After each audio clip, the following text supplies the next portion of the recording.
Assalamualaikum warahmatullahi wabarakatuh. Selamat datang di YouTube channel Aulia Rahmi 23. Di video kali ini saya akan membahas tentang kalimat dalam bahasa Indonesia. Sebelum ke materi, jangan lupa like, comment, and subscribe.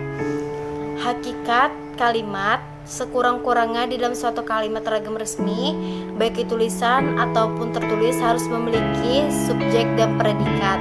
Jika tidak memiliki subjek dan predikat, maka kata itu hanya disebut frasa ilmiah yang membedakan antara kalimat dan frasa. Ciri-ciri kalimat yaitu yang pertama, berintonasi akhir, kedua, minimal terdiri atas subjek dan predikat, ketiga, predikat transitif disertai objek, intransitif dapat diikuti pelengkap, keempat, mengandung pikiran yang utuh dan kesatuan makna.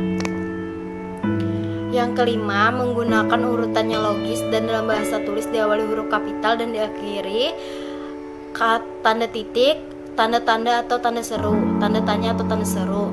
Yang kedua, unsur sintaksis kalimat terbagi menjadi 3 bagian, yaitu yang pertama, klausa. Klausa satuan gramatil yang berupa kelompok kata. Yang kedua, frasa merupakan gabungan 2 kata atau lebih yang bersifat non predikat.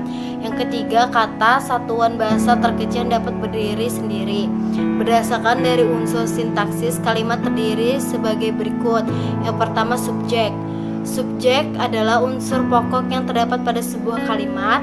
Peran subjek dari sebuah kalimat adalah sebagai pelaku atau orang yang melakukan kegiatan tertentu. Subjek secara umum berupa nama orang, binatang, tumbuhan, dan benda.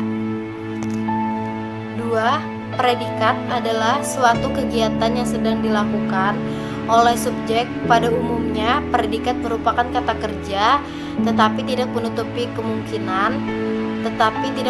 kemungkinan juga berupa kata bilangan, kata benda, frasa, keterangan maupun kata sifat. Yang ketiga, objek merupakan unsur kalimat yang dikenai perbuatan atau menderita akibat perbuatan subjek.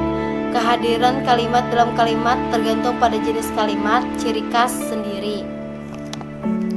Predikat kalimat yang berstatus transitif mempunyai objek predikat berupa kata kerja berkonfiks mekan atau mei, misalnya mengembalikan, mengumpulkan, mengambil, melempari, mendekat.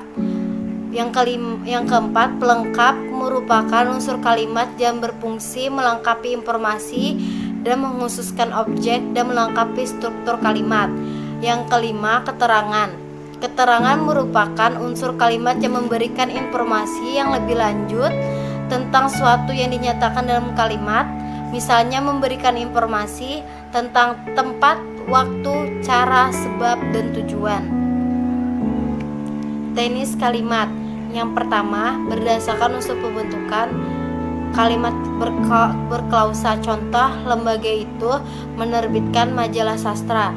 Lembaga itu termasuk subjek, menerbitkan itu termasuk predikat, majalah sastra itu termasuk objek.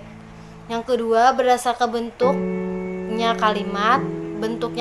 Yang pertama, kalimat tunggal. Kalimat tunggal terbagi menjadi beberapa bagian. Yang pertama, kalimat berpredikat nominah. Yang kedua, berpredikat verba. Yang ketiga, berpredikat adjektiva. Yang keempat, berpredikat numeralia. Yang kelima, berpredikat frasa proposisional. 2. Kalimat majemuk. Kalimat yang mengandung 2 pola kalimat atau lebih. Yang pertama, kalimat majemuk sastra. Yang kedua, kalimat majemuk bertingkat. Yang ketiga, berdasarkan fungsinya terbagi menjadi beberapa bagian, diantaranya yang pertama, kalimat berita atau pernyataan deklaratif.